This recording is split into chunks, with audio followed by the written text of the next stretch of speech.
হুমায়ুন কবির নিজের ইচ্ছায় মসজিদ বানাচ্ছেন, হুমায়ুন কবিরের এই ইচ্ছাতে কেউ বাধা দিতে পারে। হুমায়ুন কবির মুসলিমদের মাসিহা হয়ে ওঠার জন্য যেটা মুখ্যমন্ত্রীর ইমেজকে নষ্ট করবে, তিনি দলের জন্য কাঁটা হবে। সর্বপ্রথম ফিরহাদ হাকিমকে দল থেকে বার করে দেওয়া দরকার। ফিরহাদ হাকিম হন, হুমায়ুন কবির হন, যতদিন তৃণমূল বলুন, সিপিএমের বলুন, গোলামি করবেন, পৃথিবীতে সম্পদ কামাতে পারবেন, কিন্তু তারা কোনোদিন নেতা হতে পারবেন। মুসলিমরা শেষ হয়ে গেছে।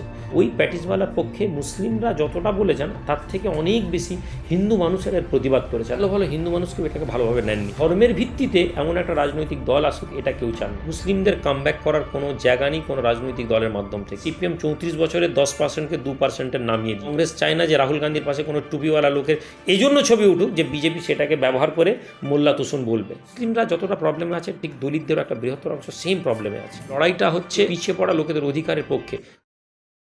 হুমায়ুন কবির নিজের ইচ্ছায় মসজিদ বানাচ্ছেন, কেননা হুমায়ুন কবিরের এই ইচ্ছাতে কেউ বাধা দিতে পারে না। কিন্তু হুমায়ুন কবির ভুলে গিয়েছিলেন যে তিনি একটা দলের কর্মচারী এবং বর্তমান ভারতবর্ষ তথা পশ্চিমবঙ্গে রাজনীতি করতে গেলে মুসলিমদেরকে দলদাস ছাড়া তারা আর কিছু না।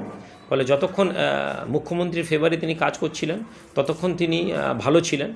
যেহেতু হুমায়ুন কবির মুসলিমদের মাসিহা হয়ে ওঠার জন্য রাজনৈতিক চাল চেলেছেন, যেটা মুখ্যমন্ত্রীর ইমেজকে নষ্ট করবে, ফলে তাকে দল থেকে বার না করলে তিনি দলের জন্য কাঁটা হবেন।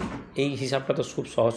আমি ফিরহাদ হাকিমের স্টেটমেন্ট শুনিনি। যদি উনি কথা বলেন তাহলে সর্বপ্রথম ফিরহাদ হাকিমকে দল থেকে বার করে দেওয়া দরকার। কারণ কিছুদিন আগে উনি বলেছিলেন মুসলিম হয়ে জন্মটা সৌভাগ্যের ব্যাপার, এবং উনি একটি সেকুলার রাজনৈতিক দলের হয়ে তিনি একটা ধর্মের আওয়াজ মাইকে উঠে বলেছেন, তাহলে তাকেও দল থেকে বার করে দেওয়া উচিত।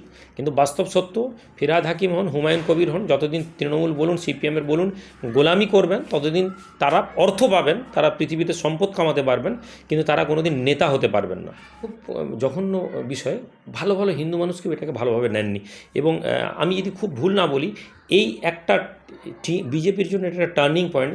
বাঙালি সেন্টিমেন্ট দেখুন, যুবকদের একটা বড় অংশ, দলিতদের একটা বড় অংশ বিজেপিকে সমর্থন করছে, কিন্তু ইন্টেলেকচুয়াল বেঙ্গলি সমাজ যেটা আমরা সম্ভ্রান্ত বাঙালি পরিবার বলুন, যারা সমাজের মধ্যে একটা এলিট ক্লাস বলুন, এবং সাধারণ একেবারে খেটে খাওয়া বাঙালি হিন্দু মুসলিম, কেউই সাম্প্রদায়িকতার বিষবাষ্পে কিন্তু এর ক্ষমতায় কাউকে দেখতে চান না। তৃণমূলের প্রতি অপছন্দ আছে, এটা মুসলিমদের যেমন হিন্দুদের যেমন, কিন্তু ধর্মের ভিত্তিতে এমন একটা রাজনৈতিক দল আসুক, এটা কেউ চান না। ফলে ওই প্যাটিসওয়ালার পক্ষে মুসলিমরা যতটা বলেছেন তার থেকে অনেক বেশি হিন্দু মানুষের এর প্রতিবাদ করেছেন। আর এটাই আমাদেরকে বোঝায় যে বিজেপি এখানে সাম্প্রদায়িকতা রাজনীতিতে খুব বেশি সফল হবে না। মুসলিমরা শেষ হয়ে গেছে। দেখুন, এটা আমরা যদি মনে করি যে শেষ করা হচ্ছে, তার মানে কোথাও না কোথাও আশা মুসলিমদেরকে শেষ করে দেওয়া হয়েছে। মুসলিমদের কামব্যাক করার কোনো জায়গা নেই কোনো রাজনৈতিক দলের মাধ্যম থেকে। একমাত্র মুসলিমরা কামব্যাক করতে পারবে যদি তারা তাদের প্রতিনিধি তৈরি করে, স্বতন্ত্র রাজনৈতিক দল করে। এমন নয় যে তারা সিপিএমে গিয়ে আবার এমএলএ তৈরি করে, পারবে না। কালকে সিপিএম ক্ষমতায় এলে আবার একই কাজ করবে যেটা তৃণমূল করছে, কেননা সিপিএম 34 বছরে 10%-কে 2%-এর নামিয়ে দিয়েছে।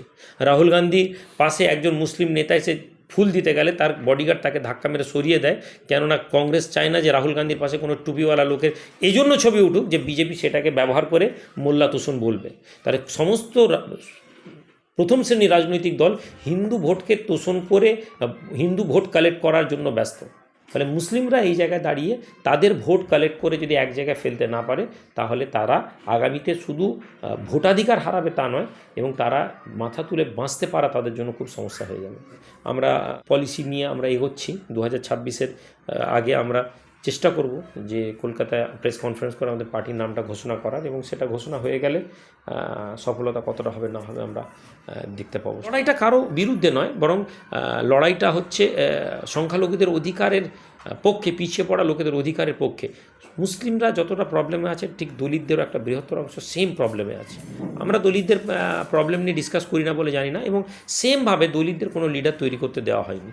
ফলে আমাদের প্রাইমারি টার্গেট হবে দলিত এবং পিছিয়ে পড়া লোকেদের, যেটা সবাই বলছে। ফলে আমি আলাদা করে এই জন্য বেশি এটা বলতে চাই না, বাট যখন আমরা কাজ করব তখন এটা কিন্তু প্রকাশ পাবে।